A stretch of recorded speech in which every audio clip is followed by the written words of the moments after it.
17 मई साल 1498 ईस्वी को वर्तमान केरल राज्य के कालीकट तट पर समुद्र के रास्ते कुछ नाविकों ने कदम रखा, जिसके बाद मानो हमारे देश भारत की तकदीर ही बदल गई और इसकी कहानी कुछ अलग ढंग से ही लिखी जाने लगी।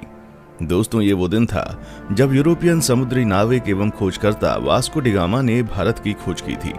अब बहुत से लोग सोच रहे होंगे कि भारत का इतिहास तो हजारों साल पुराना है। सदियों से यहाँ पर जनपद, मौर्य साम्राज्य, गुप्ता साम्राज्य और दिल्ली सल्तनत के आदि राजाओं ने यहाँ पर राज किया था। तो फिर कोई कैसे भारत की खोज 1498 ईस्वी में कर सकता है? तो दोस्तों, आपको बता दें, भारत में सदियों से जितने भी आक्रमणकारी जैसे सिकंदर, मंगोल आदि आते थे, तो वह हमेशा भारत को पश्चिमी एशिया से जोड़ने वाले मशहूर रास्ते खैबर दर्रा से होकर आते थे। लेकिन 17 मई 1498 को वास्को डी गामा ने समुद्र के रास्ते यूरोप से भारत के केरल राज्य के कालीकट तक पहुंचकर एक समुद्री रास्ता ढूंढ निकाला था, जिसे ही वास्तव में भारत की खोज माना जाता है। दोस्तों, आपको बता दें, उस समय भारत अपने कृषि उत्पादों के लिए बहुत ही ज्यादा मशहूर हुआ करता था। विशेषकर मसालों जैसे कि काली मिर्च, इलायची, दालचीनी आदि के लिए बहुत प्रसिद्ध था, जिस कारण उस समय भारत के साथ व्यापार करने के लिए यूरोप तथा अरब के देशों के बीच होड़ लगी रहती थी। लेकिन उस वक्त एशिया के प्रमुख देशों जैसे भारत, चीन, म्यांमार आदि के साथ व्यापार केवल स्थलीय मार्ग से ही होता था, जिसे सिर्फ मुस्लिम शासक एवं व्यापारी ही इस्तेमाल किया करते थे और मुस्लिम शासक उस मार्ग से यूरोपियों को व्यापार नहीं करने देते थे। लेकिन जब यूरोपीय लोग भारत में आने के बारे में और यहाँ की दौलत के बारे में सुनते थे, तो वे भारत पहुँचने के लिए और भी उत्सुक हो जाते थे। इसलिए व्यापार मार्ग की समस्या को खत्म करने के लिए कई यूरोपीय देशों ने यूरोप और भारत के मध्य एक समुद्री मार्ग खोजने का प्रयत्न शुरू कर दिया। मगर कई सालों के प्रयासों के बाद भी कोई सफल नहीं हो सका, क्योंकि उस समय यूरोप में समुद्र को लेकर तरह तरह की अफवाहें उड़ती रहती थी। जैसे कि कई लोगों का मानना था, अगर समुद्र में नाव को बहुत दूर तक ले गए तो नाव समुद्र के अंतिम छोर पर जाकर गिर जाएगी।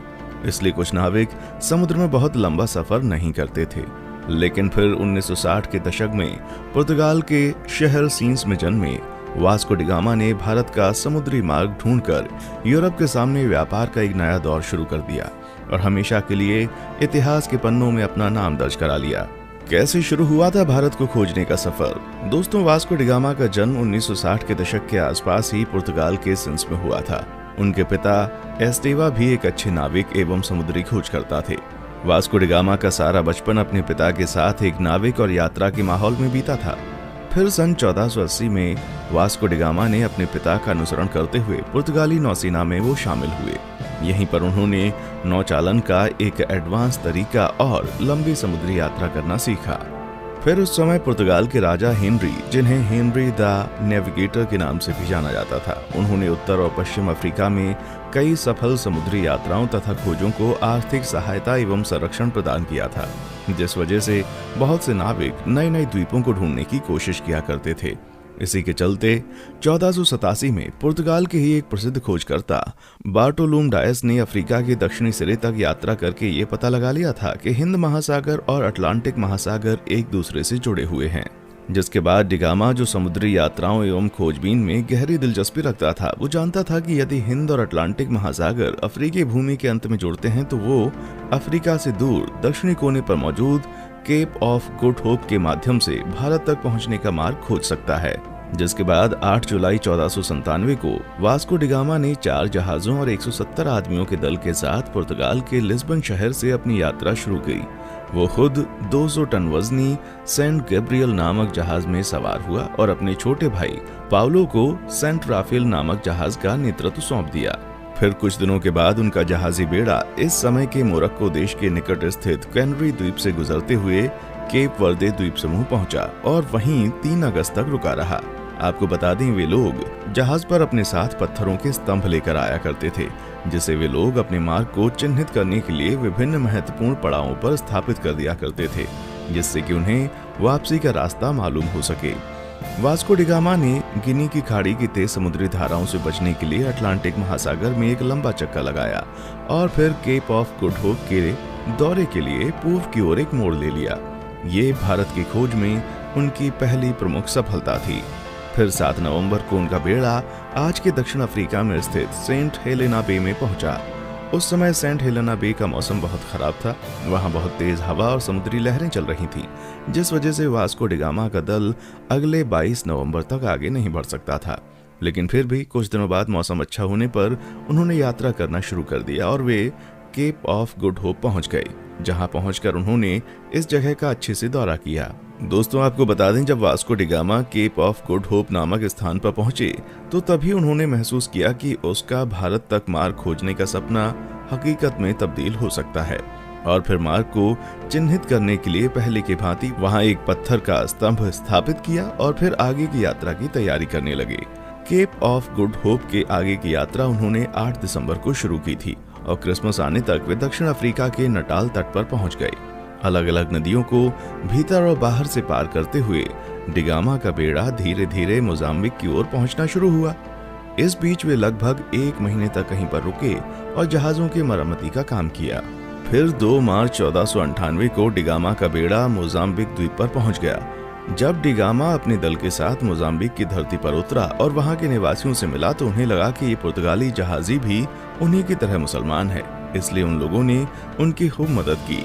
डी गामा का मोजाम्बिक में पड़ाव डालना काफी उपयोगी सिद्ध हुआ। वहां उसे समुद्र के किनारे बंदरगाह पर सोने, चांदी तथा मसालों से भरे हुए 4-5 जहाज दिखाई दिए। उसकी मुलाकात ऐसे स्थानीय लोगों से भी हुई जो कभी कभी भारतीय समुद्री तटों की यात्रा करते थे।